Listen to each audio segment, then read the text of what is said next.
Afternoon rush at greengrocer. The greengrocer's automatic doors side open and shut, their whoosh a constant counterpoint to the afternoon's gathering cacophony. Overloaded shopping carts, their wheels protesting with every rotation, fought for space amidst the din of gossiping shoppers and the hollow pronouncements echoing from the overhead speakers, "Clean up on aisle 4." A cloying aroma, a bizarre fusion of overripe mangoes, industrial disinfectant, and something akin to stale gym socks, permeated the air. Piles of produce created a kaleidoscope of colors, sugary cereal boxes threw vibrant shadows, and the refrigeration units hummed a deep, monotonous song. Behind Register 6, Marcus Bellwether leaned against his station, a mask of weary indifference plastered across his face. His gum popped with a metronomic beat, his eyes, the color of silted riverbeds, darting between the digital clock above the yogurt and the queue thickening towards his lane. The harsh fluorescent lights exposed, rather than concealed, the faint acne stubbornly clinging to his jaw, a constant reminder of his perceived inadequacies.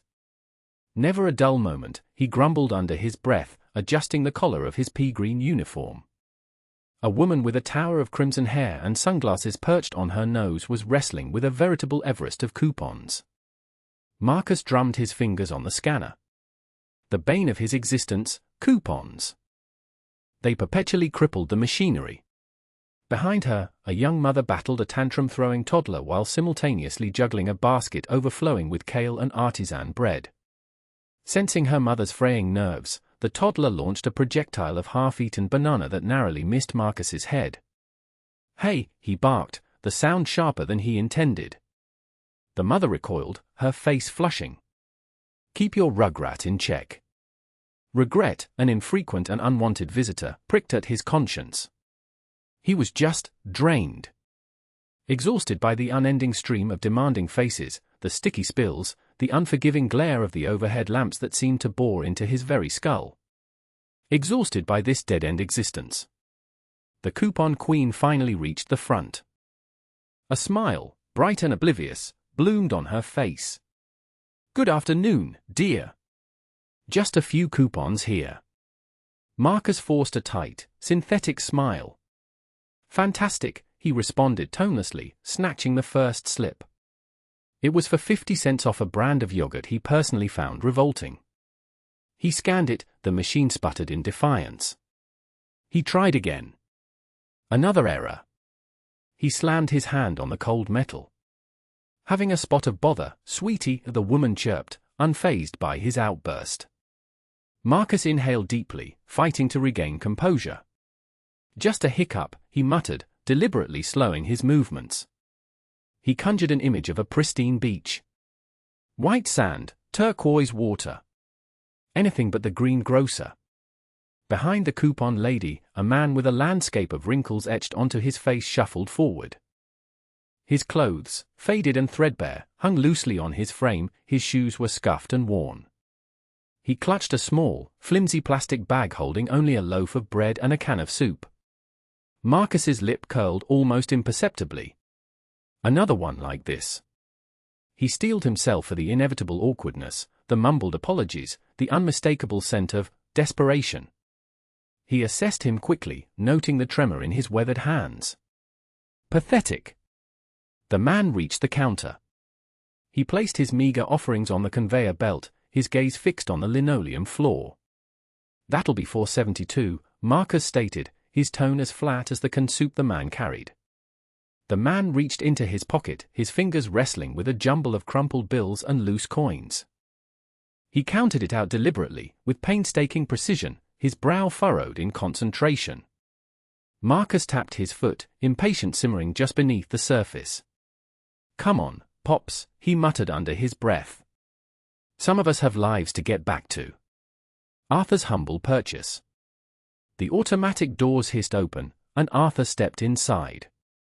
The bright fluorescent lights of Fresh Foods Emporium assaulted his eyes after the muted grays of the overcast day. He blinked, adjusting, and a pang of self-consciousness tightened his chest. His worn tweed jacket, the elbows patched with mismatched corduroy, felt glaringly out of place against the pristine aisles. He caught a glimpse of his reflection in the polished chrome of a shopping cart, a face etched with time, framed by thinning grey hair, above a jacket that had seen better decades. He navigated the gleaming aisles, his old leather shoes squeaking softly on the linoleum.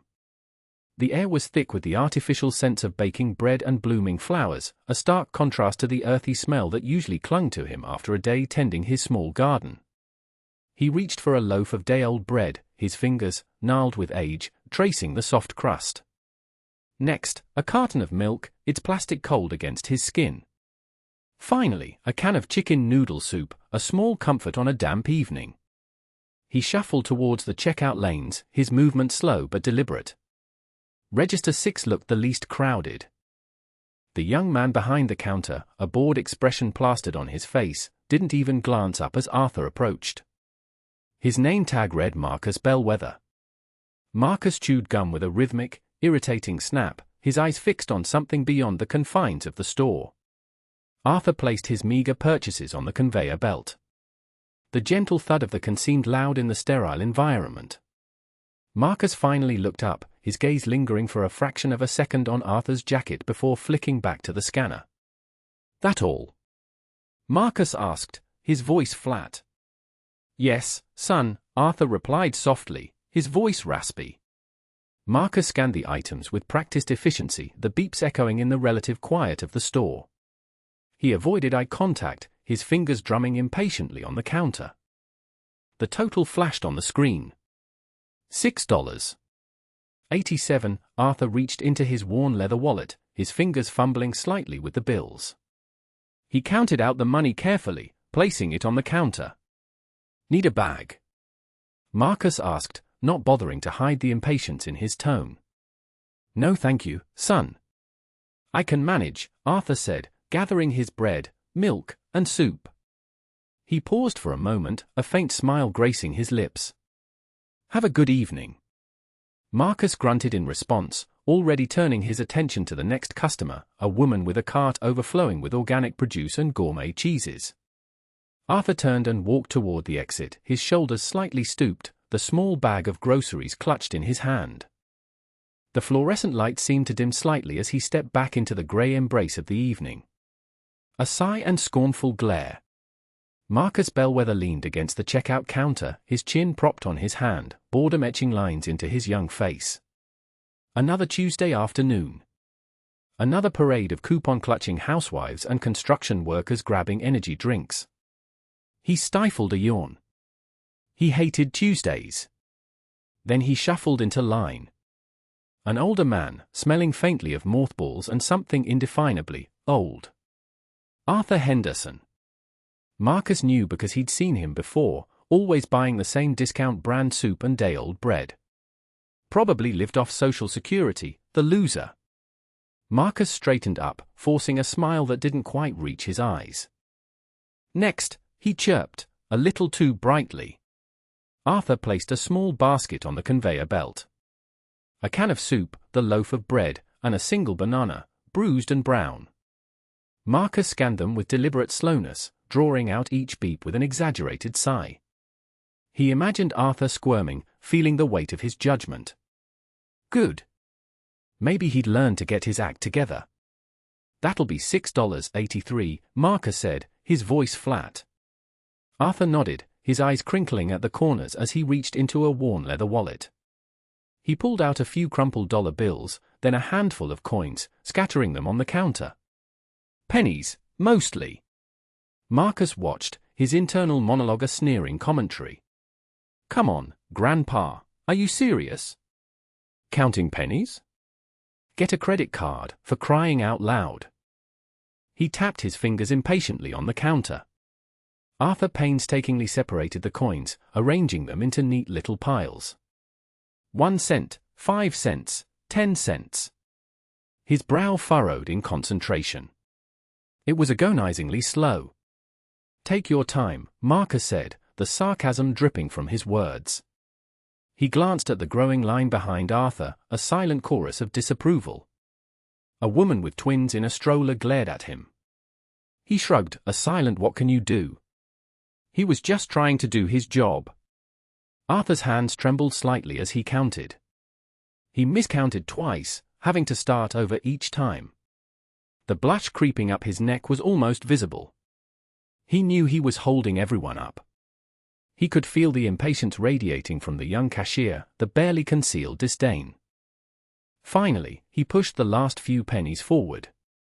I think that's it, he stammered, avoiding Marcus's gaze. Marcus counted the money quickly, his lips pursed. "You're 2 cents short." Arthur's face fell. He rummaged through his wallet again, his fingers fumbling. He looked utterly defeated. Marcus let out another sigh, louder this time. He reached under the counter and grabbed 2 pennies from the take a penny, leave a penny jar. He slammed them down on the counter in front of Arthur. "Here," he said, his voice curt. "Just take them." Arthur looked up, his eyes filled with a mixture of gratitude and shame. He mumbled a thank you, picked up his bag, and shuffled away, his shoulders slumped. Marcus watched him go, a flicker of something he couldn't quite identify, maybe guilt, crossing his face. But he quickly dismissed it. He had a line of customers to deal with. And besides, it wasn't his fault the old man couldn't manage his money. He glanced at the woman with the twins, offering her his most charming, albeit insincere, smile. Next! Coins on the conveyor belt. Arthur's hands, unsteady, gathered the discounted peaches and bruised tomatoes. The basket, laden with more than just tin, mirrored the shame prickling at the base of his neck. He nudged it onto the checkout belt, its cheap plastic scraping against the cold surface. Marcus Bellwether, gum popping, remained fixated on the hypnotic dance of lottery numbers above, blind to Arthur's presence. A quiet cough did nothing to break through the cashier's indifference. From his worn coin purse, Arthur tried to extract the exact amount. Paying with physical money still felt substantial, a bulwark against the invisible currents draining his dwindling account. His aging fingers, stiff and clumsy, grappled with the smooth coins. Then, a tremor, amplified by the youth's dismissive air, seized him. The coins escaped, a miniature avalanche of silver scattering across the rubber belt. A nickel vanished with a quiet stick beneath the moving track. "Oh, bother," Arthur muttered, his face burning. He lowered himself, his knees protesting with a symphony of pops, trying to corral the runaway change. Marcus finally deigned to look, his face a study in thinly veiled annoyance. "Seriously? What's the delay?" he drawled, his boredom palpable. "Some of us have lives." Arthur straightened slowly, his back throbbing. A weak smile flickered across his face. "Apologies, son. Just a touch clumsy today." He bent again, his fingers probing the cold metal of the belt's frame, hunting for the errant nickel. "Forget it," Marcus retorted, his tone sharper. "It's probably wedged. I haven't got the time." He began slamming the cans across the scanner, each impact a jarring clang in the otherwise still store. Arthur persisted, driven by a fierce sense of responsibility. Each cent mattered. A brief spark of resentment flared, quickly smothered by the weight of his circumstances. At last, he found it, trapped between the belt and its support. With a grunt, he freed the coin. Placing it back on the belt, Arthur caught sight of Mrs. Davis, a neighborhood fixture known for her pointed observations, standing in the neighboring lane. She had witnessed it all. Her lips were a tight line of disapproval, her gaze fixed on Marcus with an icy intensity. Oblivious, Marcus continued to scan Arthur's meager purchase, his gum a steady, rhythmic beat. The atmosphere in the small grocery store thickened, heavy with unspoken judgment. A kind hand and a uniform. The coin skittered across the linoleum like panicked beetles, a metallic scattering echoing in the sudden, stifled silence. Arthur felt his face burn. He bent, his joints protesting with a chorus of clicks and pops, his fingers clumsy and unresponsive. He could feel Marcus Bellwether's eyes boring into him, a palpable weight of impatience. "Just leave them," he heard Marcus mutter under his breath, loud enough to be heard by everyone within a 10-foot radius. Then, a different presence kneeled beside him. Mrs. Davis, her floral apron a splash of color against the drab surroundings, her movement surprisingly quick for a woman her age. Her fingers, gnarled with arthritis but gentle, moved with surprising efficiency, gathering the scattered coins. "Here you go, dear," she said, her voice a low, soothing balm. She pressed the warm metal into his trembling hand. Arthur mumbled a thank you, his voice thick with shame and gratitude. He tried to meet her gaze, but his eyes kept darting to the impatient line forming behind him, to Marcus Bellwether, who was now openly sighing and checking his watch. Mrs. Davis seemed to sense his distress. She gave his hand a quick, reassuring squeeze. "Don't you worry about a thing," she said, her smile genuine, a crinkle of kindness around her eyes. "We all have days like this." She turned to Marcus, her smile fading, replaced by a look that could curdle milk. "He was just paying, Marcus. There's no need to be rude." Marcus sputtered, "I just have somewhere to be." Mrs. Davis ignored him, turning back to Arthur. "Is there anything else I can help you with, dear?" He shook his head, his throat tight. He just wanted to disappear. To not be the cause of this hold-up, this spectacle. He fumbled with the coins, placing them carefully on the counter. The discounted bread, the slightly bruised apples, small victories in his daily battle against an empty stomach. A shadow fell across the checkout counter. A deep voice, laced with authority, cut through the tense air. "Everything all right here, Mrs. Davis?" Arthur looked up, startled. A man in a crisp, navy blue uniform stood at the end of the checkout lane, his presence instantly commanding. Sergeant Miller, Arthur recognized distantly, the local recruiter. He hadn't seen him since. Well, it had been a very long time. The sergeant's gaze swept over the scene, taking in the frustrated faces in line, the coins on the counter, and settling finally on Arthur. There was a flicker of something in his eyes, recognition. Pity? It was too quick for Arthur to decipher. Marcus, emboldened by the new arrival, spoke up. "Finally! This old-timer's been holding up the line for ages. Just paying with pennies." Sergeant Miller's gaze snapped to Marcus, his expression hardening. "Is that so?" he said, his voice dangerously soft. Mrs. Davis cleared her throat. "It was just a minor misunderstanding, Sergeant. Everything's fine now." But Arthur saw the worry etched on her face. She knew, as he did, that this was far from over. The air crackled with unspoken tension, the weight of judgment heavy in the small grocery store. The meddler Vailer. "Is there a problem, Marcus?" Sergeant Miller's voice cut through the strained silence like a honed blade. Marcus Bellwether, fidgeting behind Arthur Henderson at the checkout, jumped. He hadn't noticed the towering figure approach. Miller's eyes, usually crinkled in a perpetual smile, were now hard, fixed on Marcus. "No, Sergeant," Marcus stammered, shifting his weight. "Just, a little slow, that's all." He gestured vaguely at Arthur, who was carefully counting out coins to pay for his discounted canned goods. The fluorescent lights of the grocery store seemed to amplify the tremor in the old man's hands.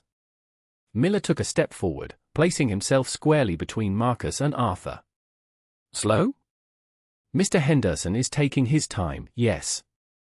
But I see no problem with that." He lowered his voice, though it still carried a distinct edge. "I do, however, see a problem with your impatience, and your attitude." Marcus flushed crimson. "I didn't mean anything by it, Sergeant. Just eager to get home." Miller's gaze didn't waver. He nodded slowly, then reached out and gently turned Arthur slightly, exposing the left breast of his worn, patched-up jacket. "Take a good look, Marcus," Miller said, his voice softer now, but no less firm. Marcus's eyes followed Miller's hand. Pinned to the faded fabric, nestled amongst other service ribbons, was a small, tarnished gold medal, glinting faintly under the harsh lights. A medal of valor. Marcus's jaw went slack. He knew what that meant. Everyone did. "Recognize it?" Miller asked quietly. Marcus shook his head dumbly. He felt a sudden, unexpected wave of shame wash over him. He'd seen those medals on TV, in museums. He'd never imagined he'd be standing this close to one, let alone acting like a spoiled brat in its presence. "This," Miller said, his voice resonating with respect, "is Mr. Arthur Henderson. He earned that medal in the jungles of Vietnam. Single-handedly held off an enemy platoon to allow his unit to retreat.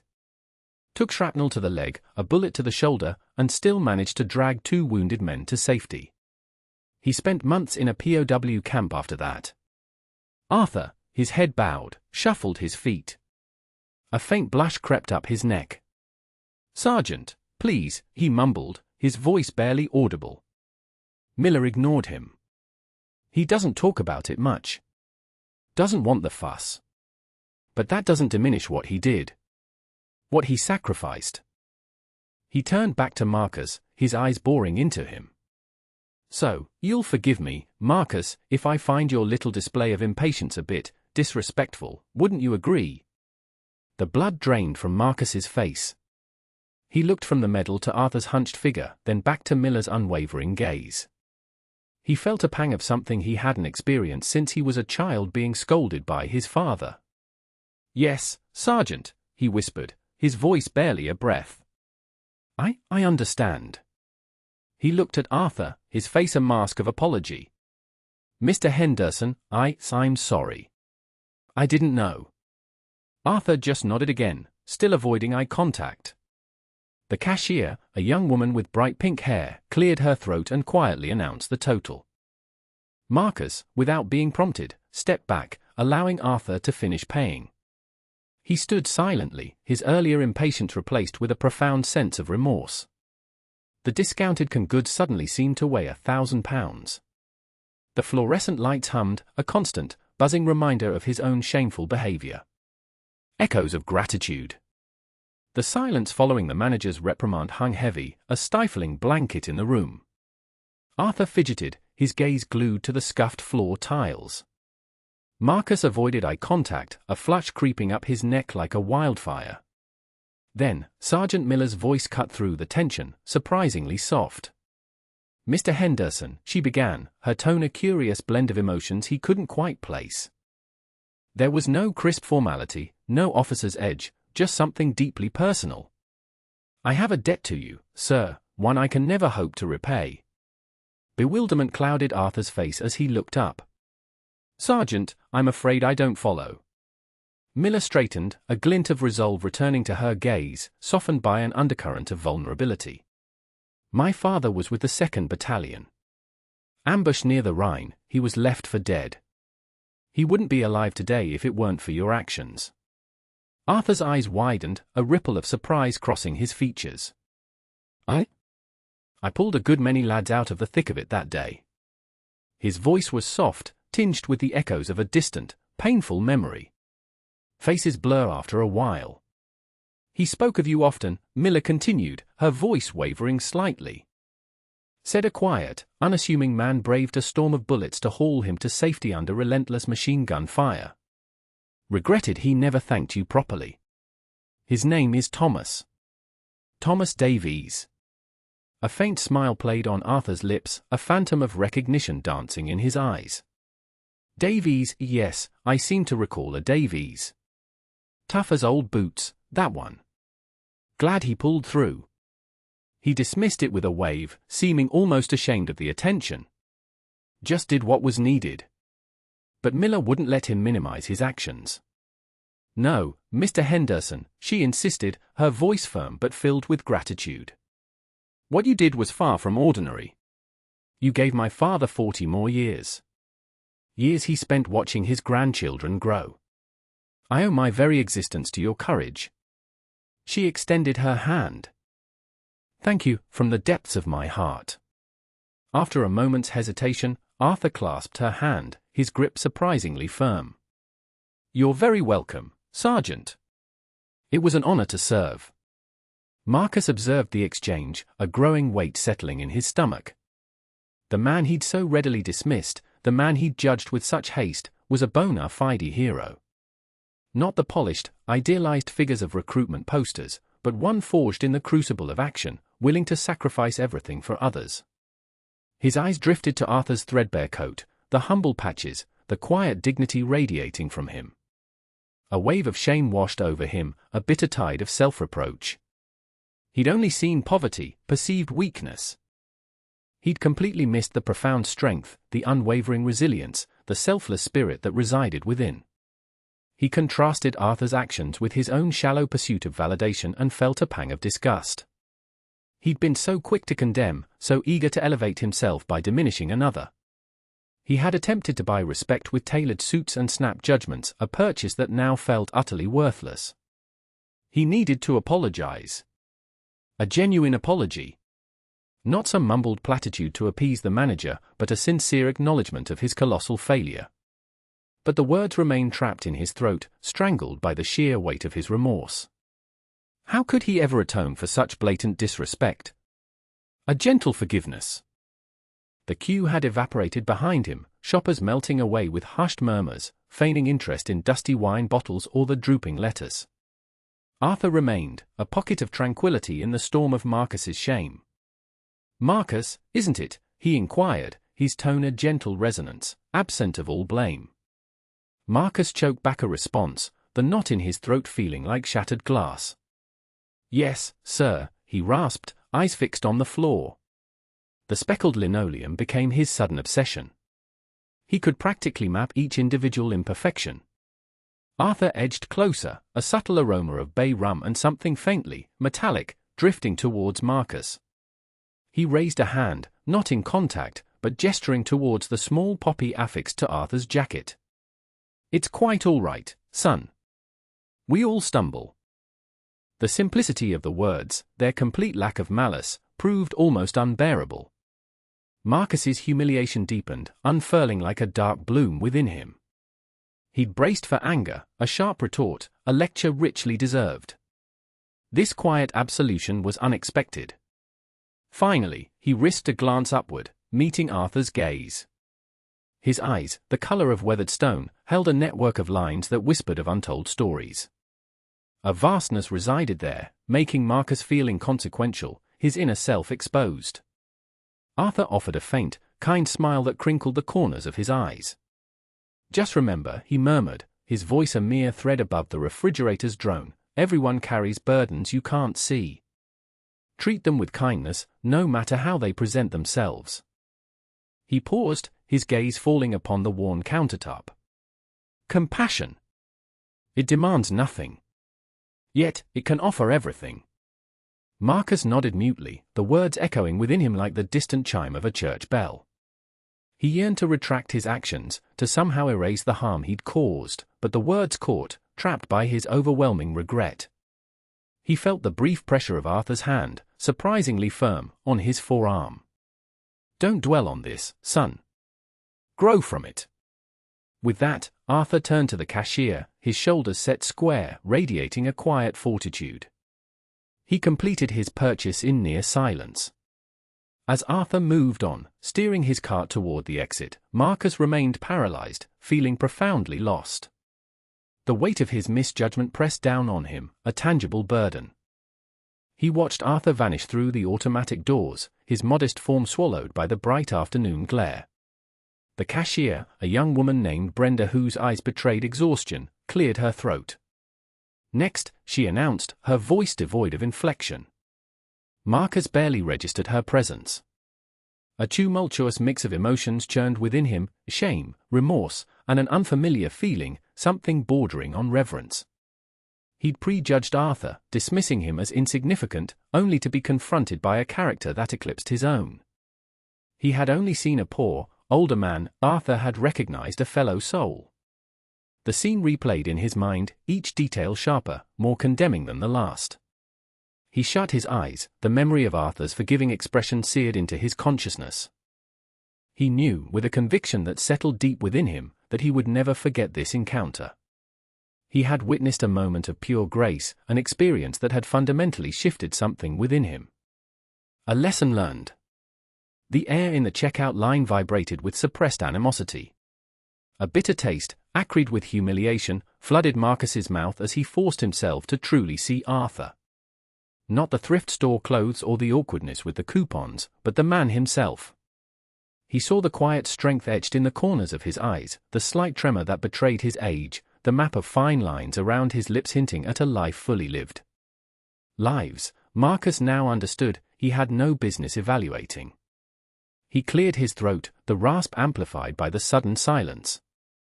"Mr. Henderson?" Arthur affirmed with a nod, his gaze unwavering. I need to apologize. Sincerely. The words felt inadequate, yet they were all he possessed. My behavior was inexcusable. I was impatient, discourteous, and completely out of line. Arthur remained silent, his eyes locked on Marcus's. The stillness stretched, intensifying Marcus's discomfort. He shifted his weight, feeling the heat creep up his neck. It's just, things have been trying, Marcus began, instantly regretting the self-pitying note. It sounded like a flimsy justification for his rudeness. But that's no excuse. I am genuinely sorry. A flicker of understanding softened Arthur's features. He reached into his worn wallet and extracted a crisp 10, placing it on the rubber belt. It happens, son. His voice, a low rumble, carried no hint of resentment. We all have our moments. Marcus shook his head. No, sir. It wasn't just a moment. It was wrong. Please, allow me to cover your groceries. He gestured toward the humble collection of provisions, tinned vegetables, bread, a small container of milk. It's the least I can do. Arthur hesitated, his gaze darting between Marcus and the few items. That's really not necessary. Please, Marcus pressed, fishing out his wallet. He pulled out a wad of bills, more than sufficient for the total. It would ease my conscience. Allow me to make amends for my churlish attitude. Arthur scrutinized him, his eyes probing. Finally, a slow nod. All right, son. I appreciate the sentiment. A fleeting, almost imperceptible smile touched his lips. The cashier, a young woman with vibrant pink hair who'd witnessed everything, scanned Arthur's purchases with a fresh respect. The bill came to just under $30. Marcus paid in silence, feeling a burden lighten on his shoulders. Not completely, but significantly. As Arthur packed his groceries into a reusable bag, he paused. Thank you, son. And be careful not to judge so quickly. You never know what someone else might be carrying. He nodded again, then turned and walked away, his stride holding a newfound erectness. Marcus watched him leave, the cashier's lingering stare burning into the space between his shoulder blades. He gathered his own purchases, paid, and stepped out into the Florida sunshine, the recent encounter replaying in his mind. The shame persisted, but now tinged with a profound awakening. He'd been so consumed by his own irritations, his own imagined hardships, that he had overlooked the humanity directly before him. His judgmental attitude and callous actions now filled him with self-loathing. Arthur's unruffled dignity, his unexpected grace, had served as a sharp reprimand, a painful yet vital lesson. As he headed towards his car, the sun relentless, he acknowledged that he knew nothing of Arthur Henderson's life, his trials, or his achievements. Yet, he knew one thing with certainty: never again would he be so quick to dismiss someone based on appearances. He'd absorbed a powerful truth, one he suspected would resonate within him indefinitely.